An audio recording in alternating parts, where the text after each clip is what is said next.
Damos gracias a Dios porque nos ha permitido una vez más venir hoy y compartir el mensaje con ustedes. Gracias porque estamos bien dentro de lo normal. No hemos oído nada de hermanos o hermanas que estén padeciendo por este virus. Y damos gracias a Dios porque es un día bonito y precioso donde podemos honrar y glorificar el nombre del Señor Jesús. Gracias siempre a los hermanos que nos acompañan siempre y los que estamos aquí para predicar este mensaje. Yo me siento muy contento porque tenemos dos hermanitas aquí que queremos mucho y nos da mucho gusto, hermanas, que estén con nosotros, hermana María y hermana Maru. Gracias, que Dios las bendiga. El tema de hoy está basado en Jeremías capítulo 18. Jeremías capítulo 18, voy a leer del versículo 1 al versículo 16. Jeremías capítulo 18, del 1 al 16. Dios es el alfarero y nosotros el barro. Dice la palabra de Dios de esta manera: palabra de Jehová que vino a Jeremías diciendo: levántate y vete a casa del alfarero, y allí te haré oír mis palabras. Y descendí a casa del alfarero, y aquí que él trabajaba sobre la rueda, y la vasija de barro que él hacía se echó a perder en su mano. Y volvió y la hizo otra vasija, según le pareció mejor hacerla. Entonces vino a mí palabra de Jehová diciendo: ¿no podré yo hacer de vosotros como este alfarero, oh casa de Israel? Dice Jehová: he aquí que como el barro en la mano del alfarero, así sois vosotros en mi mano, oh casa de Israel. En un instante hablaré contra pueblos y contra reinos, para arrancar y derribar y destruir. Pero si esos pueblos se convirtieren de su maldad contra la cual hablé, yo me arrepentiré del mal que había pensado hacerles. Y en un instante hablaré de la gente y del reino, para edificar y para plantar. Pero si hiciere lo malo delante de mis ojos, no oyendo mi voz, me arrepentiré del bien que había determinado hacerle. Ahora pues, dice, habla luego a todo hombre de Judá y a los moradores de Jerusalén, diciendo: así ha dicho Jehová: he aquí yo dispongo mal contra vosotros y trazo contra vosotros designios.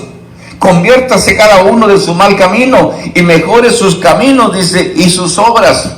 Mire la respuesta. Y dijeron: es en vano, porque en pos de nuestros ídolos iremos y haremos cada uno el pensamiento de nuestro malvado corazón. Por tanto, así dijo Jehová: preguntad ahora a las naciones, ¿quién ha oído cosa semejante? Gran fealdad ha hecho la Virgen de Israel. Pregunta: ¿faltará la nieve del Líbano, de la piedra del campo? ¿Faltarán las aguas frías que corren de lejanas tierras?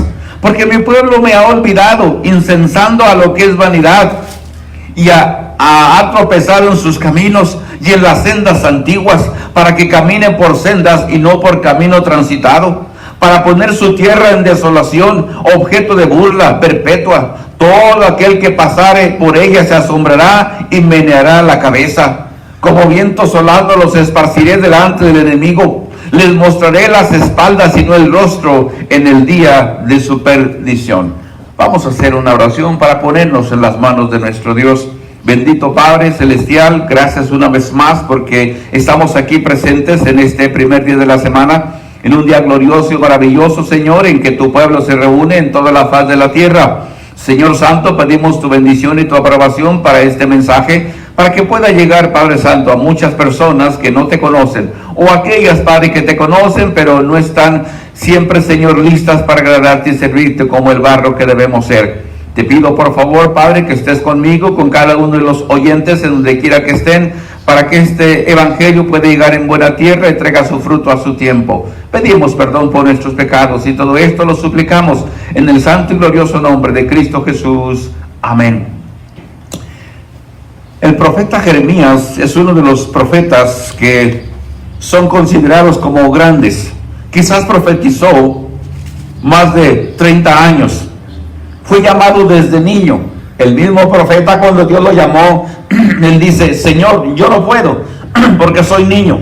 Y Dios le dice: no te preocupes, yo pondré las palabras en tu boca. Pero una cosa de las importantes que entendemos, que Jeremías iba a enfrentar un pueblo rebelde, un pueblo contradictor, un pueblo que no parecía el pueblo de Dios.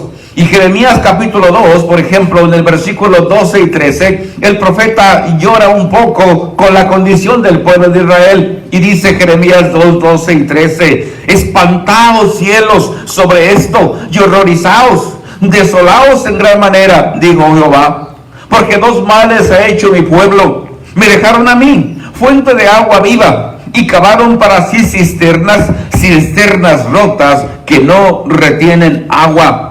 El pueblo se había apartado de Dios, había dejado a Dios el agua viva para buscar agua en cisternas rotas, cisternas sucias. Jeremías capítulo 3, por ejemplo, también dice otra de las consecuencias del pueblo. Dice Jeremías 3:1, dicen, si alguno dejare a su mujer y yéndose esta de él, se juntare a otro hombre, la pregunta es, ¿volverá a ella más? ¿No será la tierra del tal todo amancillada? Tú pues, dice Dios al pueblo, has fornicado con muchos amigos, mas vuélvete a mí, dice Jehová. Alza tus ojos a las alturas y ve en qué lugar no te hayas prostituido. Junto a los caminos te sentabas, para ellos como árabe en el desierto, y con tus fornicaciones y con tu maldad has contaminado la tierra. Y dice, por ejemplo, pasando al versículo 7, y dije, después de hacer todo esto, se volverá a mí. Dice, pero no se volvió, y lo vio su hermana, la rebelde Judá. Y ya vio que por haber fornicado la rebelde Israel, yo la había despedido y dado carta de repudio. Pero no tuvo temor la rebelde Judá, su hermana, sino que también ella fue y fornicó. Y sucedió que por juzgar ella cosa liviana su fornicación, la tierra fue contaminada y adulteró con la piedra y con el leño. El pueblo de Israel estaba completamente perdido. Habíanse olvidado de Dios, habían despreciado la guía de Dios. El profeta iba a predicar a gente rebelde, gente obstinada, gente necia. Pero una de las cosas que vamos a ver hoy con la ayuda del Señor es que Dios es un Dios de misericordia. Es un Dios que siempre nos da, no una, 1000 oportunidades para cambiar. Y Dios le dice al pueblo de Israel, si tú cambias, te voy a perdonar. Si tú estás dispuesto a andar en mis caminos, me voy a olvidar de tus prostituciones, de tu pecado, dice, y te voy a dar una nueva oportunidad. Y es una de las maravillas que tenemos en la palabra de Dios, que Dios es un Dios veraz, es un Dios verdadero, es un Dios estricto que castiga. Pero el otro lado es que Dios también es un Dios misericordioso y paciente. Dios le dijo al pueblo de Israel, con amor eterno te he amado. Aunque el pueblo se había desviado, aunque el pueblo se había perdido, pero Dios siempre tenía un corazón dispuesto para perdonar a su pueblo. Y ese es nuestro Dios. Si Dios fuera como nosotros, corto en carácter, nos hubiera terminado hace muchos años. La humanidad estuviera terminada. Pero Dios en su misericordia es paciente y nos está dando una oportunidad para cambiar. Una de las cosas que aprendemos en este capítulo es que Dios es soberano. Está por encima de todas las cosas. Él creó todo con su sola palabra. Y dice el Salmo 135, versículos del 5 al 7, que Jehová es soberano y Él hace lo que quiere en la tierra y en el cielo. Vamos a leerlo, por favor, para que usted lo pueda ver. En el Salmo 135, dice, por ejemplo, versículo 5 al 7, porque yo sé que Jehová es grande y el Señor nuestro, mayor que todos los dioses. Todo lo que Jehová quiere lo hace en los cielos y en la tierra, en los mares y en todos los abismos. Y da un ejemplo de lo que Él hace con su creación. Hace subir las nubes de los extremos de la tierra, hace los relámpagos para la lluvia, saca de sus depósitos los vientos. Dios es el creador de todo. Él tiene poder sobre la creación. Su conocimiento, su inteligencia y su sabiduría son ilimitados, pero también su misericordia y su paciencia son ilimitados. Pero hay un problema. El hombre ha negado precisamente la soberanía de Dios. Si hay algo que el hombre no ha podido entender, es que el pecado es exactamente esa separación, es esa brecha que el hombre ha hecho entre Dios y el ser humano. y Dios no puede hacer nada. Usted recuerda a Adán y Eva, Dios bajaba al jardín a estar con ellos, sus hijos, su familia, una relación íntima y especial, pero el diablo ahí estaba y le dijo muchas veces a Adán y a Eva: no crean lo que Dios les dice, ustedes pueden ser libres, hagan lo que quieran y ustedes van a conocer el bien y el mal. Lo que el diablo no les dijo es que iban a sufrir las consecuencias. Y cuando usted ve a Eva que va a tomar del fruto prohibido, Dios no le exhortó, Dios no le golpeó la mano, Dios no le dijo: Eva, Eva, por favor no lo hagas, hija. Él la dejó, porque Dios es soberano. Y nosotros somos los que tenemos que entender que Dios no puede violar su principio. Nos hizo libres, somos libres, los ángeles son libres. Y Dios no puede intervenir en nosotros, a menos que nosotros se lo permitamos. Pero el hombre en su necedad y en su terquedad dice: no necesito a Dios, Dios no puede tener control de mi vida, voy a hacer lo que yo quiero. Y es cuando el hombre se hunde en el pecado. Todos sabemos en los días de Noé, Génesis capítulo 6 y capítulo 7, vemos cómo Dios dijo que la humanidad estaba corrompida, mucha violencia, mucho pecado. En los días de Lot igual, mucha perversión, mucha desviación. Y aunque Dios les dio oportunidad de arrepentirse y tuvo mucha paciencia y les envió mensajeros, pero Dios dijo: no importa, ahora tenemos que castigarlo. En los días de Cristo, en los días de Pablo, la humanidad era la misma. Si me quiere acompañar en Romanos capítulo 1, dice Pablo, pareciera que estuviéramos leyendo los periódicos de hoy o la televisión de hoy, pero mire la condición bajo el imperio romano en los días de la primera iglesia. Dice Romanos 1:18, porque la ira de Dios se revela desde el cielo. Sí, Dios también se llena de ira contra toda impiedad e injusticia, con algo justo, claro, de los hombres que detienen con injusticia la verdad. Porque lo que de Dios se conoce les es manifiesto, pues Dios se lo manifestó. Porque las cosas invisibles de Él, su eterno poder y deidad, se hacen claramente visibles desde la creación del mundo, y se siendo entendidas por medio de las cosas hechas, de modo que no tienen excusa. Pues habiendo conocido a Dios, no le glorificaron como a Dios, ni le dieron gracias. ¿Qué sucedió? Se envanecieron en sus razonamientos, y su necio corazón, dice, fue entenebrecido. Dice, profesando ser sabios, se hicieron necios, y cambiaron la gloria del Dios incorruptible en semejanza de imagen de hombre corruptible, de aves, de cuadrúpedos y de reptiles. ¿Cuáles son las consecuencias cuando el hombre se aparta de Dios? Dice, por lo cual también Dios los entregó a la inmundicia en las concupiscencias de sus corazones, de modo que deshonraron entre sí sus propios cuerpos, ya que cambiaron la verdad de Dios por la mentira, honrando y dando culto a las criaturas antes que al Creador, el cual es bendito por los siglos. Por esto Dios los entregó a pasiones vergonzosas, pues aún sus mujeres cambiaron el uso natural por el que es de contranaturaleza. Y de igual modo también los hombres, dejando el uso natural de la mujer, se encendieron en su lascivia unos contra otros, cometiendo hechos vergonzosos hombres con hombres, y recibiendo en sí mismos la retribución debida a su extravío. Y dice el 28, y como ellos no aprobaron tener en cuenta a Dios, escuche bien lo que hizo Dios, Dios los entregó a una mente reprobada para hacer cosas que no convienen. Cuando un hijo le dice a su papá, yo soy adulto, déjame en paz, significa simplemente que su hijo ya no va a aceptar su autoridad, él va a hacer lo que él quiera, y si los hijos no tienen capacidad para hacer decisiones, van a sufrir terriblemente. Y cuando el hombre le dice a Dios, Dios, no te necesito, yo soy inteligente, no necesito estar cerca de ti, es mi vida, es mi cuerpo, es mi decisión, el hombre entra en decadencia.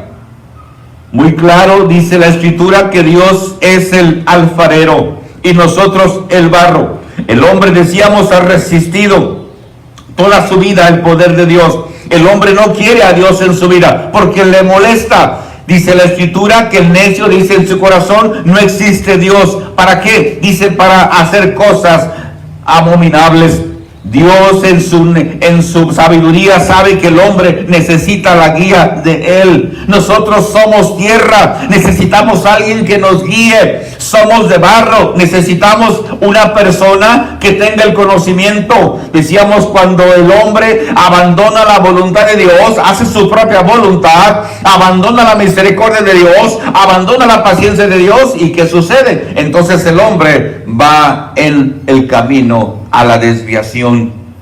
Nosotros entendemos que Dios nos ama y Él no quiere vernos sufrir, como cualquier padre no quiere ver a su hijo sufrir. Pero a veces los padres no pueden hacer nada porque ellos ya no toman en cuenta a sus papás. Los hijos son libres, y Dios, que en su poder no quiere vernos sufrir, y con frecuencia Él nos llama la atención, pero siempre nos está diciendo: hijos, yo los hice, ustedes son mi creación, no me pueden abandonar. Pero el hombre, decíamos, por su rebeldía abandona a Dios. El pueblo de Dios no entendía que Dios tenía todo el derecho y toda la autoridad sobre ellos. Acuérdese, si usted cree en la Biblia, no venimos de los monos, ni somos producto de la evolución, o venimos de los extraterrestres. Tenemos un creador, tenemos un hacedor. Todos entendemos de nuevo por la palabra de Dios que Él nos hizo con amor. Por ejemplo, el Salmo 100, dice David en este hermoso Salmo, Salmo capítulo 100, dice el versículo 1 en delante: cantad alegres a Dios, habitantes de toda la tierra, servid a Jehová con alegría, venid ante su presencia con regocijo. Mire el verso 3, reconoced que Jehová es Dios, Él nos hizo y no nosotros a nosotros mismos. Pueblo suyo somos y ovejas de su prado. No somos producto de la casualidad, somos producto de la causalidad. Dios nos hizo, Él es nuestro hacedor, Él es nuestro arquitecto, Él es nuestro Padre, es el ser que más nos ama. Pero el hombre dice: no te quiero, no te reconozco, no te necesito. Pero Dios tiene ese derecho, porque somos de tierra. Usted sabe que dice la Escritura que Dios hizo al hombre de la tierra, hizo a Adán de la tierra con sus manos, después sopló en su nariz aliento de vida, y fue el hombre un ser viviente. Pero el hombre por naturaleza se desvía. El hombre por naturaleza toma los caminos equivocados. Cuando Dios mandó el diluvio, usted recuerda, la tierra se limpió, la tierra estaba lista para comenzar otra vez. Noé dice que ofreció un sacrificio a Dios y subió como un olor grato. Pero mire lo que dice Dios. Vamos a leer en el capítulo 6 de Génesis. Capítulo 6 de Génesis. Dice, déjeme ver. Capítulo 8 de Génesis, dice el versículo 21. Génesis 8, 21. Y percibió Jehová olor grato, y dijo Jehová en su corazón: no volveré más a maldecir la tierra por causa del hombre, porque el intento del corazón del hombre, dice, es malo desde su juventud. Dios sabe, porque Él nos hizo, que por naturaleza nosotros nos desviamos. Dice Dios: el hombre, por su naturaleza humana, es malo desde su juventud.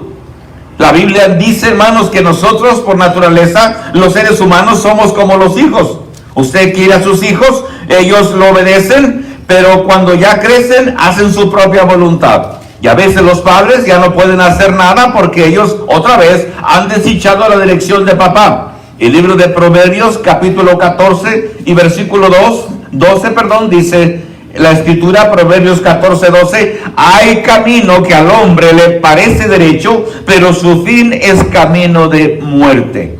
El hombre decide andar en los caminos equivocados. Le parece al hombre un camino recto, pero dice su fin es camino de muerte.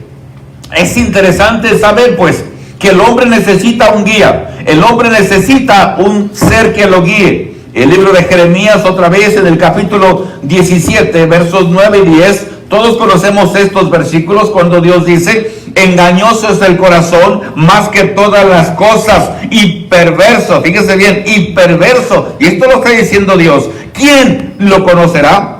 Yo, Jehová, que escudriño la mente, que pruebo el corazón, para dar a cada uno según su camino, según el fruto de sus obras. Dios lo está diciendo.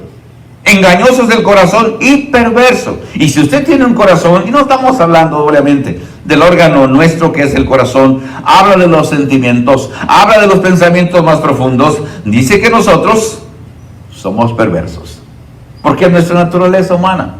La pregunta que a veces nos hacemos, ¿el hombre peca porque es pecador o porque es pecador peca? Da lo mismo.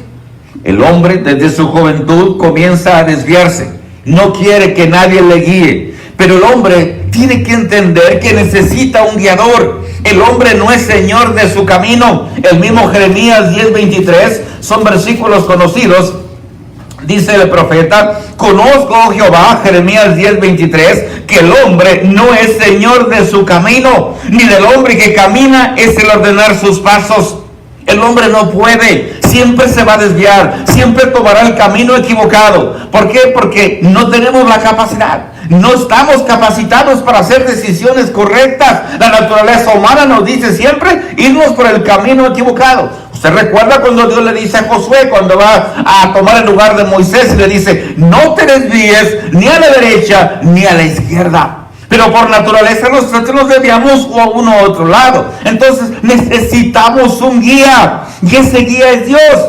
Hay una cosa que pienso que es acertado. Dios nos hizo débiles para poder aprender a confiar en Él. Dios nos hizo frágiles para que busquemos la ayuda de Él. No nos hizo poderosos en todo, porque no necesitaríamos entonces a Dios. Por eso cuando vamos creciendo y envejeciendo y vienen las enfermedades, vienen los conflictos y los problemas, ¿a quién debemos acudir si no es a Dios? Y cuando el hombre se desvía, busca la ayuda en las cosas o en las personas equivocadas, entonces es cuando vamos de mal en peor. Pero Dios ahí está. Dios dice al pueblo de Israel, si te arrepintieres, te daré otra oportunidad. Y si hay algo que quiero que usted recuerde hoy, todos los que estamos aquí, todos los que están escuchando, es que Dios en su misericordia nos ama con amor eterno. Él entiende que vamos a fallar. Cuando nos hizo, Él sabía. Una niña hace poco, ¿verdad?, estaba preguntándome, dice, si Dios sabía que el hombre iba a pecar, ¿por qué lo hizo así? Porque Dios es amor. No estaba experimentando con nosotros cuando nos hizo. Él sabía que el diablo iba a venir y lo iba a engañar. Él sabía, pero ya tenía la respuesta. Ya estaba la respuesta lista. Pero aún así Dios nos hizo, aún así Dios nos ama. Él sabía que íbamos a fallar, sí. Sabía que el hombre iba a desviarse, sí. ¿Sabía Dios que el hombre se iba a pervertir? Sí. Él sabe que nosotros necesitamos su ayuda, y aunque a veces nos ve en el camino equivocado, pero aún así nos sigue amando, porque Él nos ama de manera especial. Entonces entendemos, vamos al libro de Deuteronomio capítulo 28, que nosotros somos barro, pero a veces somos un poco de barro malvado.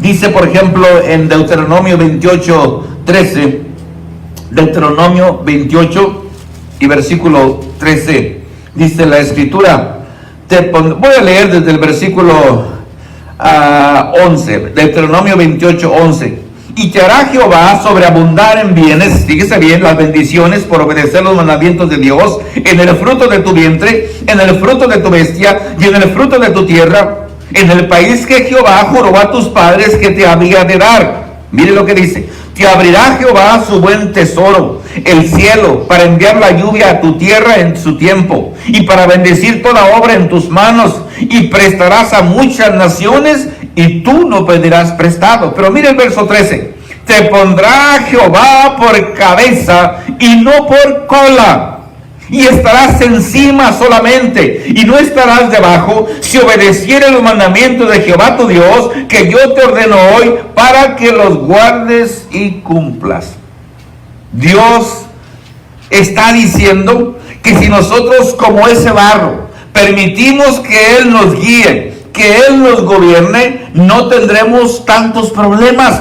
Nuestra vida será más fácil, nuestra vida será placentera, Dice en Deuteronomio capítulo 8, voy a leer también del versículo, déjeme ver, del versículo 6, Deuteronomio 8:6, dice Dios: guardarás pues los mandamientos de Jehová tu Dios, andando en sus caminos y temiéndole, porque Jehová tu Dios te introduce en la buena tierra, escuche bien, tierra de arroyos, de aguas, de fuentes y de manantiales que brotan en vegas y montes, tierra de trigo y cebada, de lides, higueras, granados, tierra de olivos, de aceite y de miel, tierra en la cual dice: no comerás el pan con escasez, ni te faltará nada en ella, tierra cuyas piedras son hierro, y de cuyos montes sacarás cobre, y comerás y te saciarás, y bendecirás a Jehová tu Dios por la buena tierra que te habrá dado. Dios siempre prometió lo mejor. Dios amó a su pueblo, acuérdense, hemos dicho, lo sacó en alas de águila, derrotó a Faraón, lo puso en vergüenza, y a todos los pueblos que por el pueblo de Israel iba pasando por el desierto, los puso en vergüenza, los derrotó. Pero el pueblo de Israel no lo entendió. El pueblo de Israel falló. Dios dijo: tú eres el pueblo especial para mí, te llevo a la tierra que brota, dice, fluye leche y miel. Y ellos se rebelaron contra Dios, no entendieron la misericordia de Dios. Volvamos a Isaías capítulo 45 y versículo 8. Isaías 45:8 dice también el profeta Isaías. Isaías 45:8 dice, por ejemplo: rociad cielos de arriba, y las nubes destilen la justicia. Ábrase la tierra y produzca la salvación y la justicia. Háganse brotar juntamente. Yo, Jehová, dice, lo he creado. Ahora dice el 9: ay del que pleitea con su hacedor, el tiesto con los tiestos de la tierra. Dirá el barro al que lo obra: ¿qué haces? ¿O tu obra no tiene manos? Ay del que dice al padre: ¿por qué engendraste? Y a la mujer: ¿por qué diste a luz? Así dice Jehová, el Santo de Israel y su formador: preguntadme de las cosas por venir, mandadme acerca de mis hijos y acerca de la obra de mis manos. Yo hice la tierra y creé sobre ella al hombre. Yo, mis manos extendieron los cielos, y a todo su ejército mandé. ¿Por qué el hombre tiene la tendencia a pelear con su creador? ¿Por qué el hombre es rebelde? ¿Por qué el hombre se opone? ¿Por qué el hombre resiste si sabe que le va a ir mal? Dice: ay del que pleitea con su hacedor, el tiesto con los tiestos de la tierra. ¿Cómo puede el barro decirle al hacedor de la vida: no te necesito, no quiero que formes mi vida? El mensaje de Dios era simplemente que nosotros tenemos que permitir que Dios nos forme. Viendo ya prontamente al Nuevo Testamento, en 1 de Pedro capítulo 2, usted sabe esto, el apóstol Pedro dice que ahora nosotros los cristianos somos igual que el pueblo de Israel. Dios nos sacó de las tinieblas como sacó al pueblo de Egipto para que fuera un pueblo especial. Y dice Pedro a la iglesia hoy, en 1 de Pedro 2:9 en delante, dice la escritura de esta manera: mas vosotros sois, escuchen bien, linaje escogido, real sacerdocio, nación santa, pueblo adquirido por Dios, para que anunciéis las virtudes de aquel que os llamó de las tinieblas a su luz admirable. Muy claro lo dice: vosotros que en otro tiempo no erais pueblo, pero que ahora sois pueblo de Dios. En otro tiempo no habéis alcanzado misericordia, pero ahora habéis alcanzado misericordia.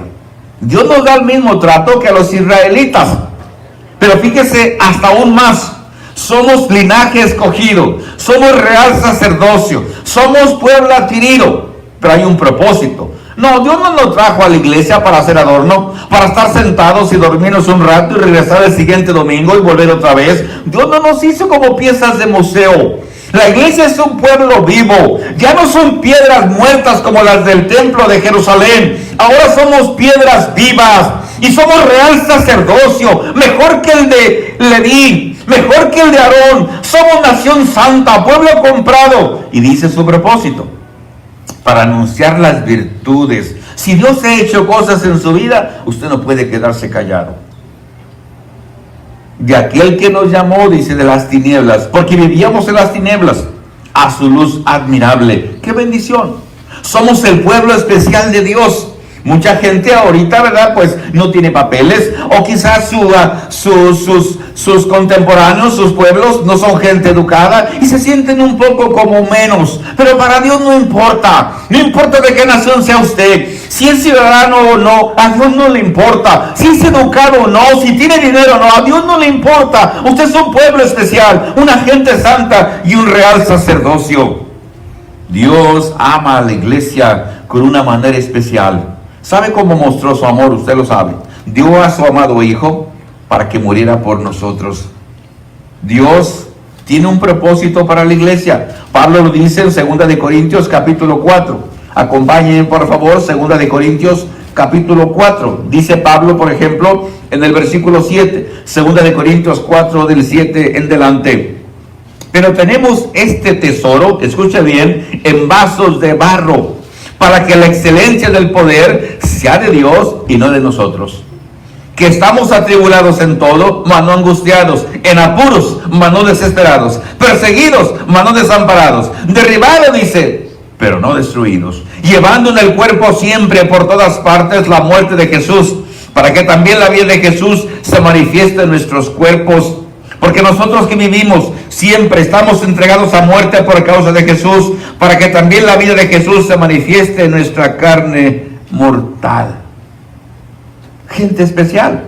Según la historia dice que hace tiempo allá por el Mar Muerto se encontraron algunos escritos de los libros antiguos de la ley de Dios, pero estaban en tinajas de barro, ya un poco deshechas los manuscritos, los papiros, porque pues estaban metidas obviamente en vasos frágiles de tierra, de barro. Y eso es lo que Dios hizo con nosotros. Nosotros somos barro, somos frágiles. En cualquier momento nos quebramos, nos partimos, nos deshacemos. Y Dios precisamente hizo eso. Nos hizo débiles para depender de Él. Para que la excelencia, dice Pablo, el poder sea de Dios y no de nosotros. Hay gente que se cree muy poderosa, muy importante, gente que se cree que son inquebrantables y son los que Dios a veces quebranta más. Pero Dios nos dio un tesoro. El bendito evangelio lo puso en nosotros, personas que a veces nos sentimos débiles, caemos, nos sentimos derrotados, nos sentimos que ya no queremos seguir, dice Dios, pero precisamente por eso los escoge así. Dice, para que el poder no sea de ustedes, sino sea mío. Todos los hombres de Dios que hemos visto, hermanos, en la Biblia, la mayoría de ellos eran débiles. La mayoría de ellos eran personas como nosotros, con pasiones.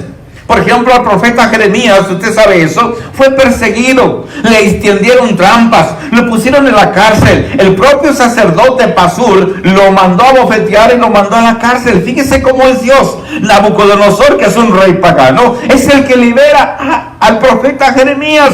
Al profeta lo llevan a Egipto, pero él es un hombre que ama a Dios y lamenta mucho la condición del pueblo de Dios. Por eso le pusieron el profeta llorón.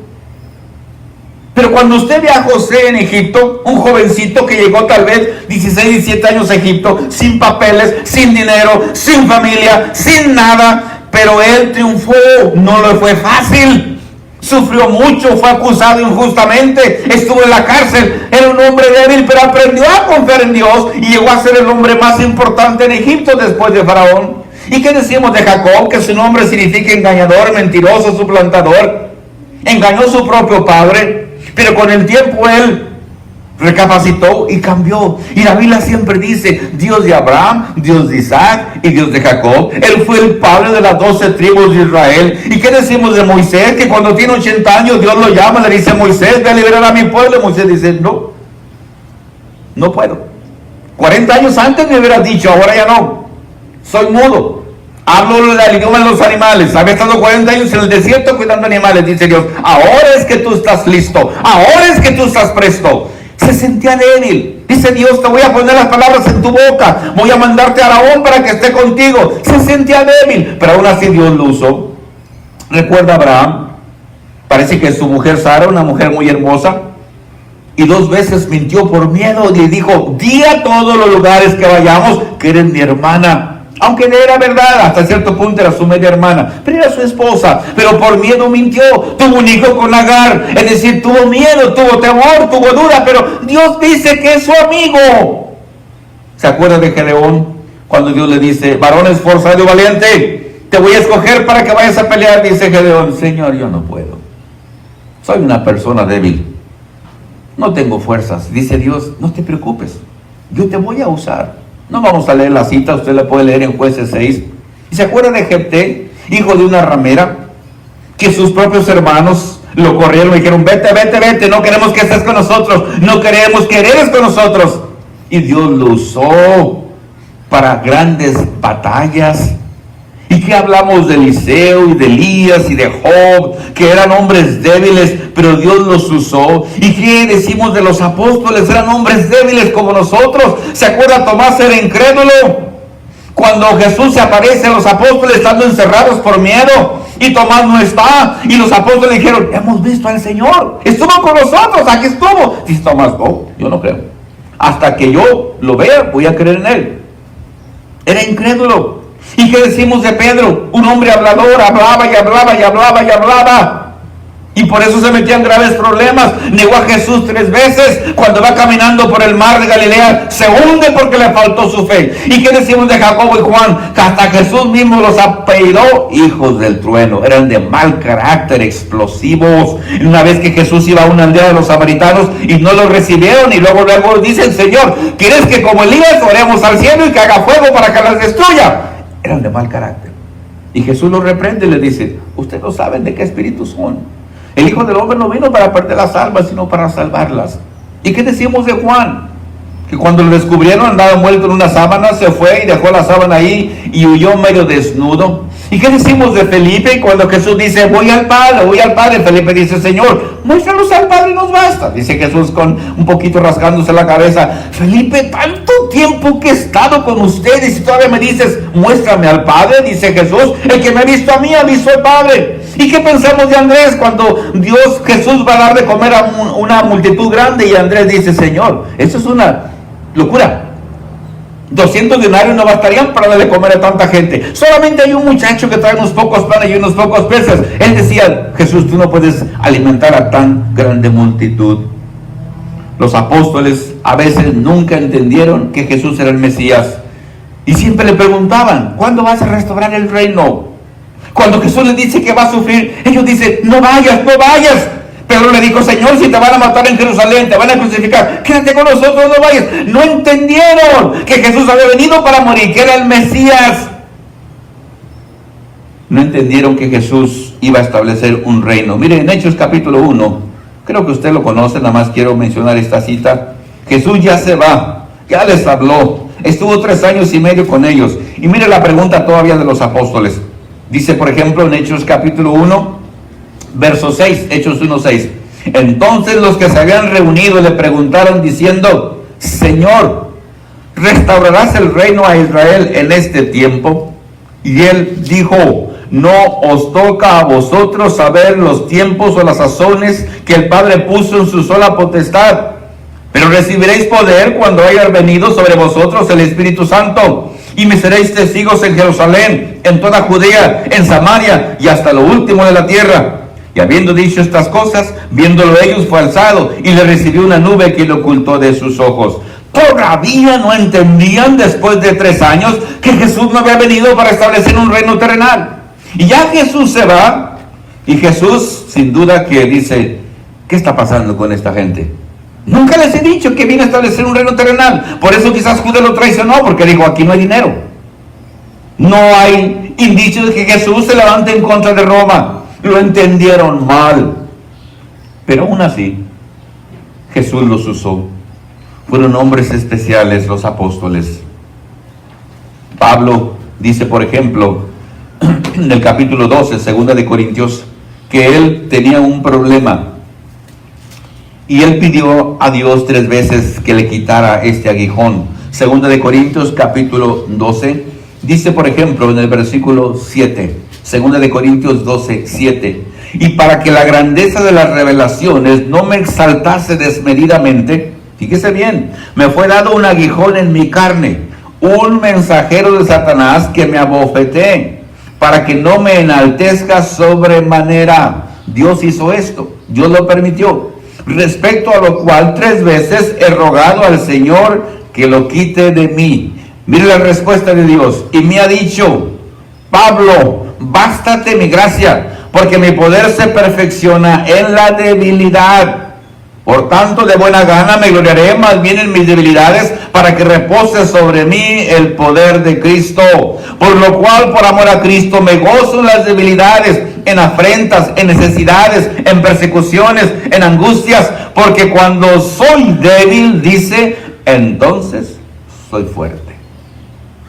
Pablo quería que Dios le quitara ese aguijón. A veces nosotros decimos: Señor, quítame este aguijón, quítame esta enfermedad, quítame este conflicto, quítame este problema. Pero a veces Dios dice: es que si te lo quito, ya no vas a depender de mí, te vas a creer un superhéroe. Y Pablo, siendo un gran apóstol, Dios le dijo: jamás te voy a quitar ese aguijón. Pero le dice la razón: me gusta que seas débil, me gusta que dependas de mí, me gusta que vengas a mí cuando te sientas solo. Dice, porque mi poder precisamente se muestra, se manifiesta en la debilidad. Dios usa gente débil como usted y como yo. Él no está buscando gente orgullosa, vanidosa, soberbia. Por eso no usó a Moisés a los 40 años, pero era un hombre soberbio. Por eso no usó a David tampoco cuando era un jovencito y ganaba muchas batallas. Tuvo que haber pasado por la cueva. Tuvo que haber pasado por mucha tristeza, hasta luego sentarse en el reino y ser uno de los mejores reyes de Israel. Nosotros los cristianos otra vez entendemos que somos barro, somos de tierra, y que Dios tiene un propósito para nosotros.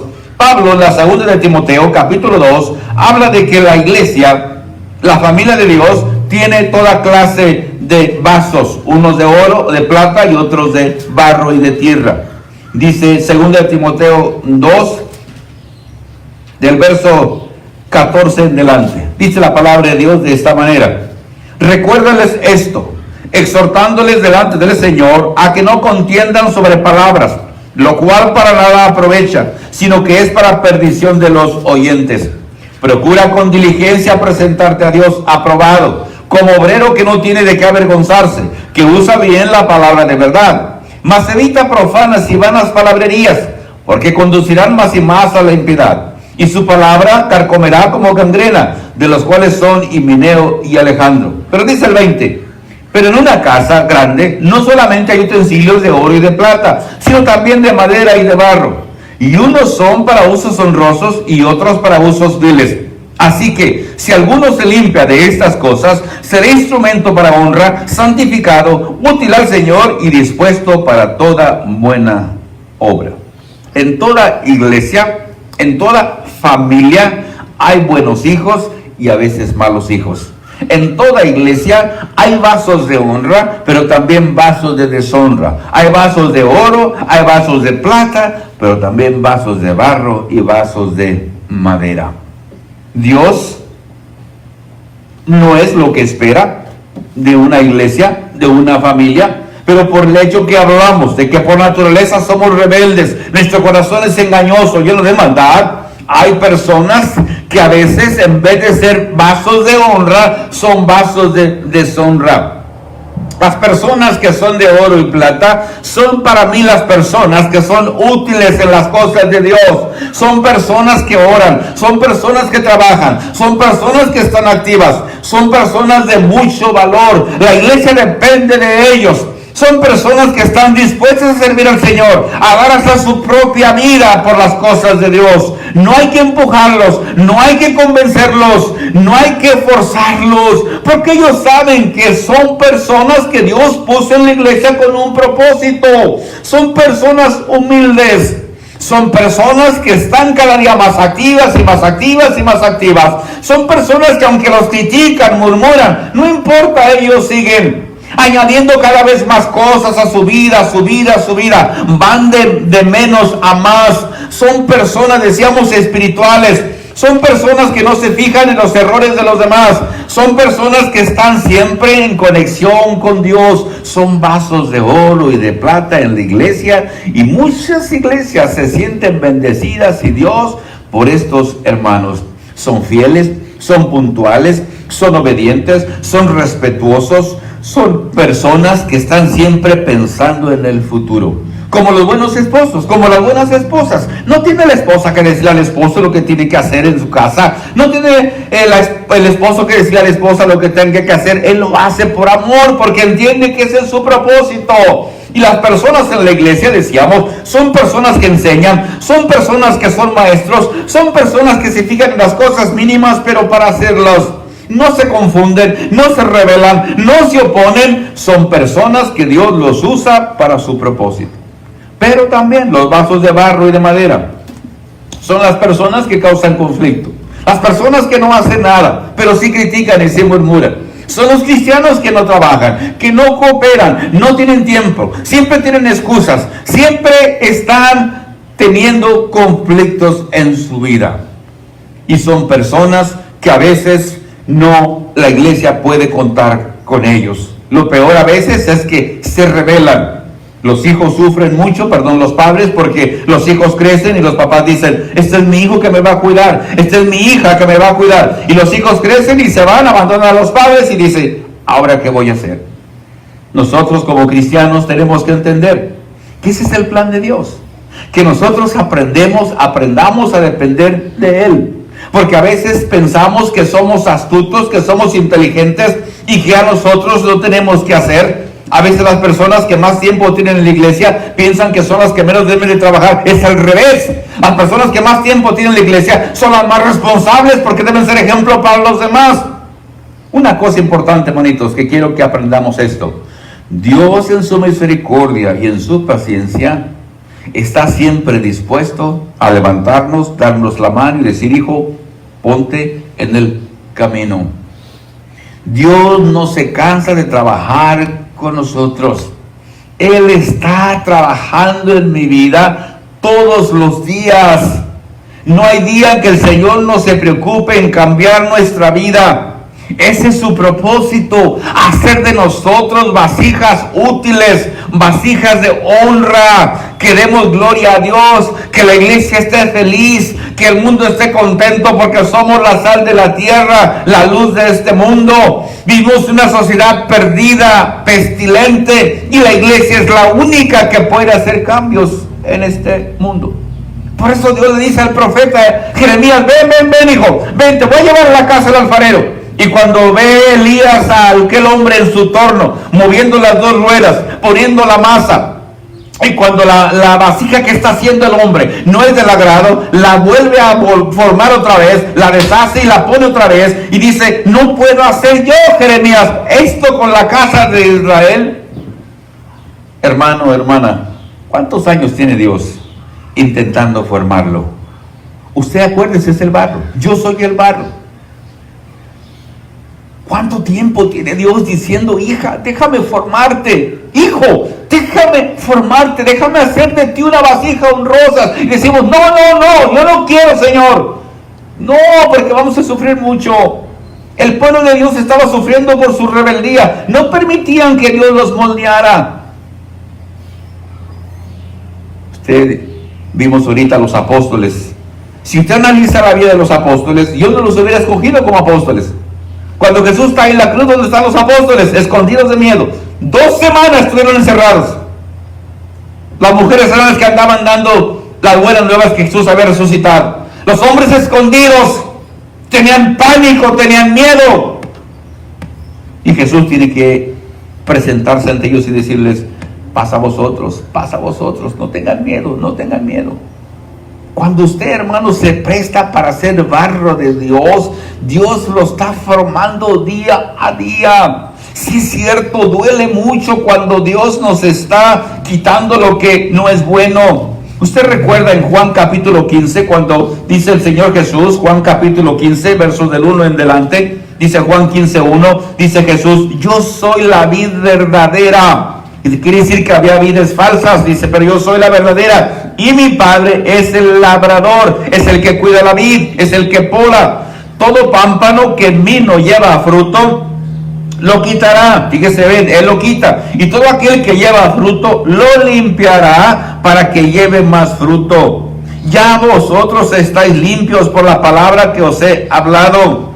Dice el 5, yo soy la vid, vosotros los pámpanos. El que permanece en mí y yo en él, este lleva mucho fruto. Dice, porque separados de mí, nada, escuche bien, nada podéis hacer. El que en mí no permanece, será echado fuera como pámpano, y se secará, y los recogen, y los echan en el fuego, y arden. Si permanecéis en mí, y mis palabras permanecen en vosotros, pedid todo lo que queréis, y os será hecho. Y dice el 8, en esto es glorificado mi Padre, en que llevéis mucho fruto, y seáis así mis discípulos.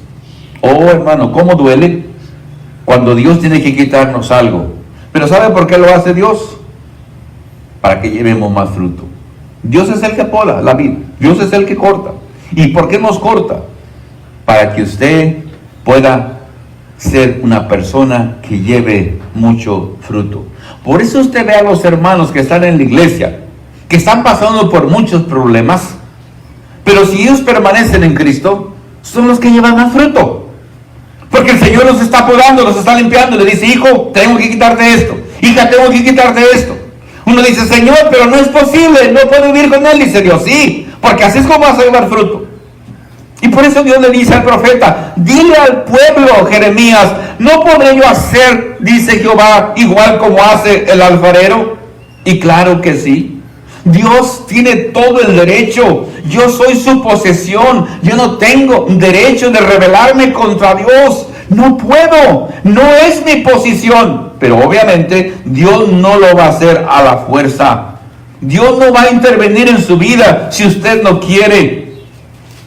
Yo sé que a veces forzamos a las personas que nos quieran, pero no se puede forzar a las personas que nos quieran. No se puede. Tiene que ser por amor. Tiene que ser porque la persona siente ese amor hacia Dios, hacia el esposo, hacia la esposa.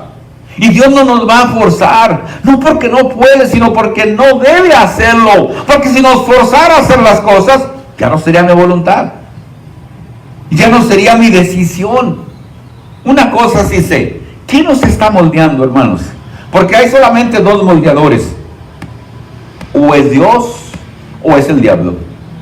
¿A quién nos parecemos más? ¿A Dios o al diablo? ¿Nos parecemos más a Cristo? Usted va a sufrir. ¿Lo está cambiando Cristo? Sí. ¿Le está costando mucho? Sí. Él sabe lo que tiene que quitarle. Él es experto. Él no tiene que preguntar. Él no dice, hijo, tengo que quitarte esto porque te va a hacer sufrir más. Y por eso dice, hermanos, que nosotros debemos estar conscientes de que Dios es el que puede quitarnos todo aquello que nos va a estorbar. Dios sabe que tenemos debilidades, Dios sabe que pecamos, no hay nadie perfecto, pero Dios quiere precisamente eso, como cualquier padre que le dice a su hijo, hijo, te lo digo para que no sufras, yo ya pasé por eso. El hijo dice, bueno, te pasó a ti por tonto porque no sabías, pero a mí no, le va a pasar. Y nosotros le decimos a las personas, hermanos, si dejamos que Dios nos forme, vamos a vivir más. La persona dice, oh, usted no sabe, yo soy inteligente y Dios aún lo sabe más. Quiero terminar, hermanos, con esta meditación. El pueblo de Israel, Dios lo amó de una manera especial. Le dio todas las bendiciones. Le mandó profeta, le mandó leyes, le mandó revelaciones especiales. Pero el pueblo de Israel fracasó. Por eso Dios nos escogió a nosotros. Dice Romanos capítulo 10, en el versículo 18 en delante, Romanos 10, 18. Pero digo, ¿no han oído? Antes bien, por toda la tierra ha salido la voz de ellos, y hasta los confines de la tierra sus palabras. También digo, ¿no ha conocido esto Israel? Primeramente Moisés dice, fíjese ya Moisés desde tiempos atrás, miles de años atrás, dijo, dice Dios, yo os provocaré a celos con un pueblo que no es pueblo. Con pueblo insensato os provocaré a ira. E Isaías dice resueltamente, fui hallado de los que no me buscaban, me manifesté a los que no preguntaban por mí. Y dice el 21, pero acerca de Israel dice Dios, todo el día extendí mis manos a un pueblo rebelde y contradictorio. Como cuando usted ama a alguien, extiende sus manos, la otra persona dice, pues si quieres irte o te quedas, a mí no me importa lo que tú sientas por mí. Y uno siente triste cuando da su amor y no hay quien lo reciba. Y Dios se cansó. Como un esposo amado, como una persona que ama a otra persona y dice, Dios, ya me cansé. Fíjese, dice, los provocaré a celos con un pueblo que somos nosotros los gentiles. Pero el pueblo de Israel pensó, Dios nunca nos va a dejar. Tenemos el templo, tenemos la ley, tenemos los profetas, tenemos el sacerdocio. Y Dios dijo, a mí qué me importa. Nosotros tenemos que entender que Dios quiere tomar parte de nuestra vida. Él desea ser el único alfarero en nuestra vida. No permita que el mundo, los hombres cambien su vida, porque este mundo está cambiando a las personas. Si nos alejamos de Él, alguien va a tomar control de nuestra vida. Todavía Dios está trabajando en nosotros. No podemos pelear contra Dios. Dice el libro de Romanos capítulo 9 versículo 20. No le recomendamos que usted se oponga a Dios. Dice Romanos 9, 20. Mas antes, oh hombre, ¿quién eres tú para que alterques con Dios? Dirá el vaso de barro al que lo formó, ¿por qué me has hecho así? ¿O no tiene potestad el alfarero sobre el barro para hacer de la misma masa un vaso para honra y otro para deshonra? No podemos altercar con Dios. Lo menos que podemos hacer es decirle, Señor, yo soy el barro, tú eres mi labrador. Y hay una cosa bonita. Cuando el hombre está en el torno, lo hemos visto en la televisión, una vez lo vi hace muchos años, cuando el hombre tiene en su torno la masa, el barro, lo trata con cariño, lo trata con amor, con pasión, porque él quiere hacer con sus manos expertas una vasija hermosa. Y la hace como Él quiere, la forma, le toca, le da caricias. Eso es lo que hace Dios con nosotros.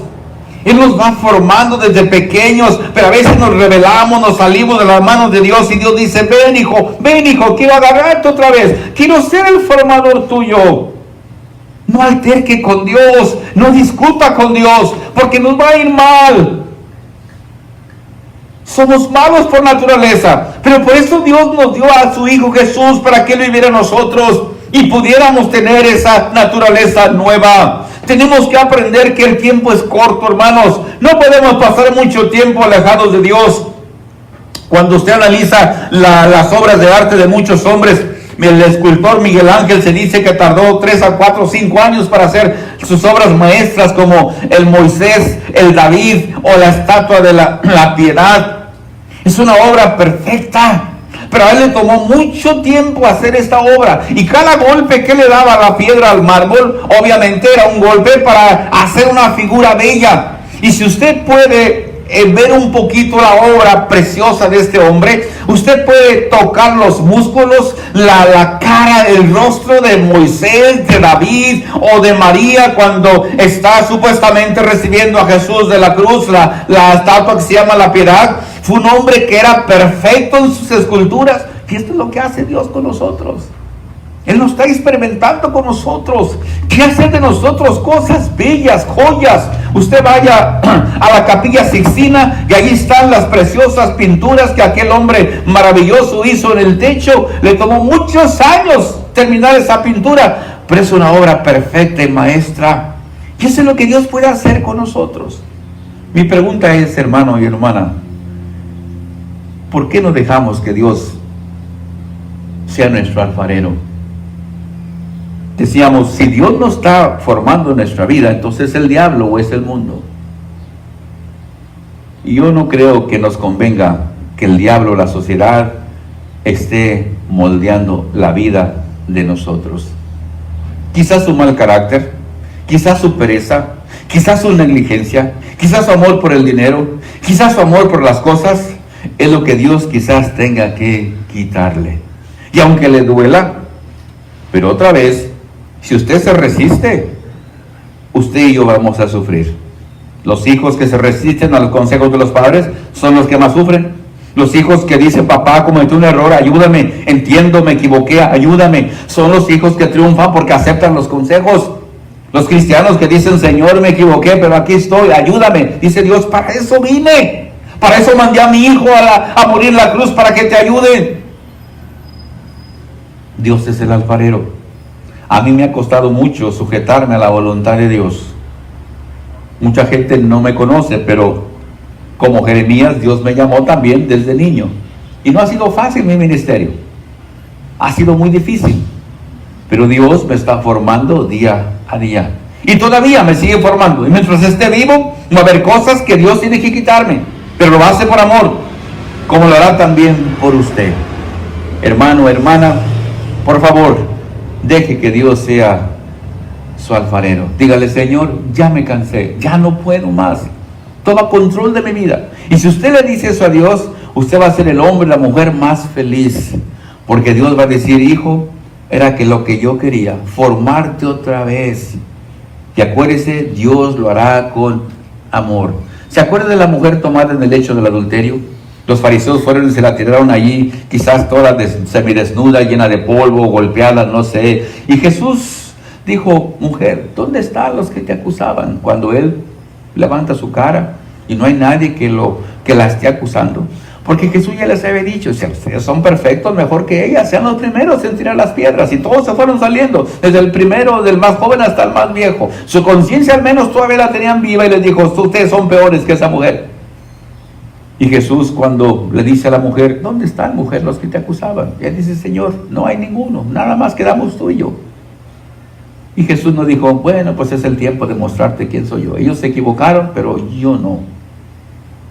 No, Jesús le dice: mujer, levántate, vete a tu casa. Solamente te recomiendo que no peques más. Sigue tu vida. Si usted ha caído, si ha pecado, porque todos hemos pecado, y pensamos que ya ni la misericordia de Dios tiene poder, no dude. Dios nunca se va a dar por vencido mientras tengamos vida y oportunidad. Y Dios es tan bueno, decíamos, que va a ser una fiesta en el cielo cuando usted regrese a Él. Usted, hermano, hermana, que se ha apartado, que se ha alejado. Usted, hermano, hermana, que anda lejos de Dios sufriendo, regrese. Deje que Dios lo cambie. Deje que Él lo moldee todos los días. Le va a doler, pero va a ser de usted, decíamos, la obra más bella y más perfecta, de la cual usted mañana y Dios se va a sentir orgulloso. Deseamos que Dios lo bendiga. Si podemos ayudarle, ya sabe, estamos aquí en el 880 de la East de la Collins, entre la Collins y el Alvarado. Nuestro número de teléfono 205-4986 o 485-4447. Si lo podemos ayudar en algo, cuente con nosotros y deseamos de corazón que Dios lo bendiga.